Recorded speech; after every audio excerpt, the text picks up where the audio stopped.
ৰাজনৈতিক ষড়যন্ত্ৰৰ বলি হোৱাৰ দাবী বিধায়ক নুৰুল হুদাৰ পুত্ৰ কলিয়াবৰত বিপুল আদৰণি। চোৰাং তেলৰ ব্যৱসায়ৰ সৈতে জড়িত থকাৰ অভিযোগত আন 6জনৰ লগতে ৰূপহীহাট সমষ্টিৰ বিধায়ক নুৰুল হুদাৰ পুত্ৰ ৰকিবুল হুদাৰ ফাৰাজে গ্ৰেপ্তাৰ কৰিছিল কলিয়াবৰ আৰক্ষীয়ে। উলনি আৰক্ষী থানাৰ 88/28 নম্বৰ গোচৰত অভিযুক্ত আছিল ৰকিবুল হুদা ফাৰাজীৰ 12 দিনৰ ন্যায় জিম্মাৰ পাছত গুৱাহাটী উচ্চতম ন্যায়ালয়ৰ নিৰ্দেশমৰ্মে মুকলি আকাশৰ তললৈ আহে। কলিয়াবৰ জিলাৰ আমচুৰ নেতা বিধায়ক পুত্ৰ ৰকিবুল হুদা আজি কলিয়াবৰত উপস্থিত হোৱাৰ লগে লগে বিপুলভাৱে আদৰণি জনাই বৰঘূৰি আমচুৱে। বিধায়ক নুৰুল হুদাৰ ৰাজনৈতিক কেৰিয়াৰত কালিমা সানিবলৈকে তেওঁক তেল চুৰ কেছত সাঙুৰা বুলি এতিয়া মন্তব্য কৰে ৰকিবুল হুদা ফাৰাজীয়ে।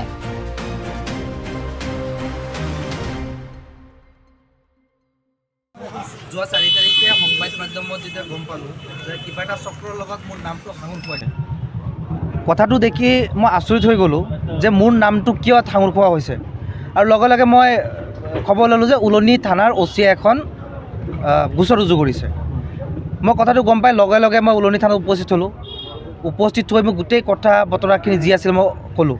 কিন্তু পৰৱৰ্তী সময়ত গম পালোঁ যে এইটো সম্পূৰ্ণৰূপে এক গভীৰ ষড়যন্ত্ৰ আছিলে মোক জনমানসত সেৱা প্ৰতিপন্ন কৰিবৰ কাৰণে। আৰু তাতছে ডাঙৰ কথা হ'ল, যিহেতু মোৰ পিতৃ এজন বিধায়ক, তেওঁৰ ছবি ৰাইজৰ আগত বেয়া কৰিবৰ কাৰণে এটা চক্ৰ উঠি পৰি লাগিছিলে। কিন্তু মই যিহেতু কোনো দুখ কৰা নাছিলোঁ, মই কোনো চক্ৰৰ সৈতে জড়িতও নহয়, এই বিষয়ে মই একো নাজানো। গতিকে মই নিজে আগফালৰ পৰা যুঁজ দিবৰ কাৰণে মই নিজে আহি থানাত উপস্থিত হৈছিলোঁ। কিন্তু পৰৱৰ্তী সময়ত যেতিয়া গম পালোঁ যে কিছু মানুহ ইয়াত মানে এই ষড়যন্ত্ৰটোত মানে তেওঁলোকে গোটেই বস্তুখিনি প্লেনিং কৰিছে, ক'ত কেনেকৈ কি কৰিছে গোটেইখিনি খবৰ মই পাইছোঁ। সময় আহি আছে, উচিত সময়ত গোটেই কথা বতৰাখিনি ৰাইজৰ আগত মই দাঙি ধৰিম। তথ্য সহকাৰে মই সকলো সাংবাদিক বন্ধুক মাতি পেলাই গোটেই কথাখিনি মই ৰাজহুৱা কৰিম। কলিয়াবৰ আৰক্ষীয়ে আপোনাক আটক কৰিছিলে?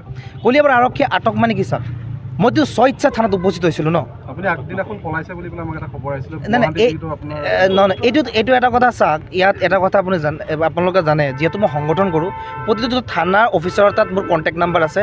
সকলোৰ লগত যোগাযোগ তেওঁলোকে মোক ব্যক্তিগত কৰিব লাগিছিলে বা নটিছ এখন তেওঁলোকে মোক প্ৰেৰণ কৰিব লাগিছিলে যে মোৰ নাম কিবা এটা অপৰাধজনিত কাৰণতে হওক বা যি কাৰণতে হওক মোৰ নামটো সাঙুৰ খাইছে।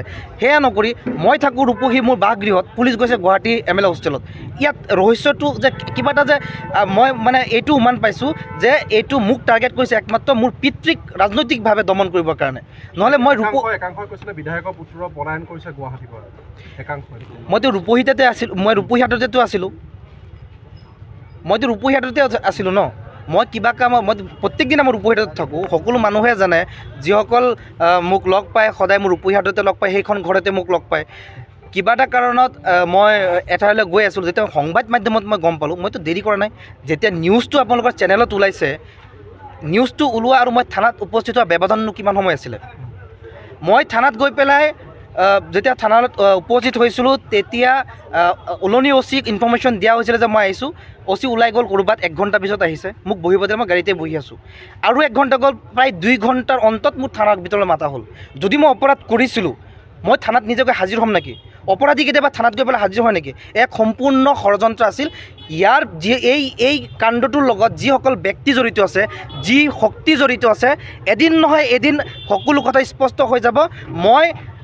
মই এটা কথাই ক'ব বিচাৰিছোঁ, এদিনাখন এই যিখিনি মানুহ ইয়াত জড়িত, যিখিনি মানুহে মোক এই কেছটোত ফচাইছে, ওপৰৱালাই এদিন নহয় এদিন তেওঁলোকৰ বিচাৰ কৰিব।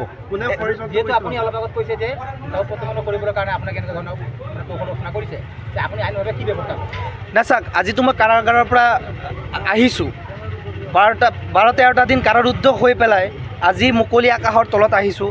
ময়ো কিছু আলোচনা কৰিবলগীয়া আছে। মই মোৰ উকিলৰ লগত কথা পাতিম, সকলো পক্ষৰ লগত কথা পাতিম যে কেনেকৈ আগবাঢ়িলে ভাল হ'ব। কিন্তু তথ্য কিছু হ'লেও মোৰ হাতত আছে। আপোনাক ৰাজনৈতিক ষড়যন্ত্ৰ কৰিছে? সম্পূৰ্ণ ৰাজনৈতিক ষড়যন্ত্ৰ, সম্পূৰ্ণ ৰাজনৈতিক ষড়যন্ত্ৰ।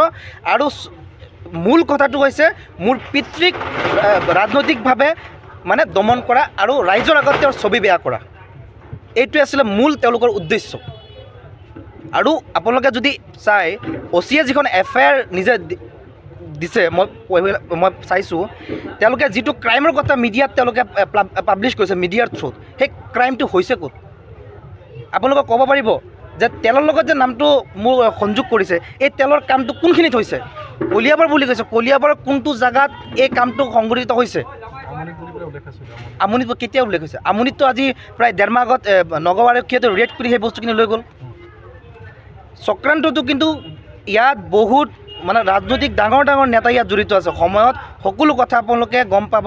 কেইটামান দিন সময় দিয়ক, তথ্য সহকাৰে ৰাজহুৱা কৰিম। মুকলি আকাশৰ দলত হয়। আপুনি বেল লৈ আহিছে বা মুকলি আকাশৰ দলত আছে, গতিকে আপোনাৰ নেক্সট পদক্ষেপ আপুনি কি ল'ব তেওঁলোকৰ ওপৰত?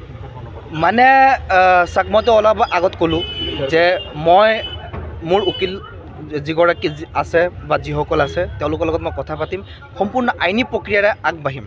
কিন্তু এইটো কথা ঠিক, হাৰি কোনেও নাযায়।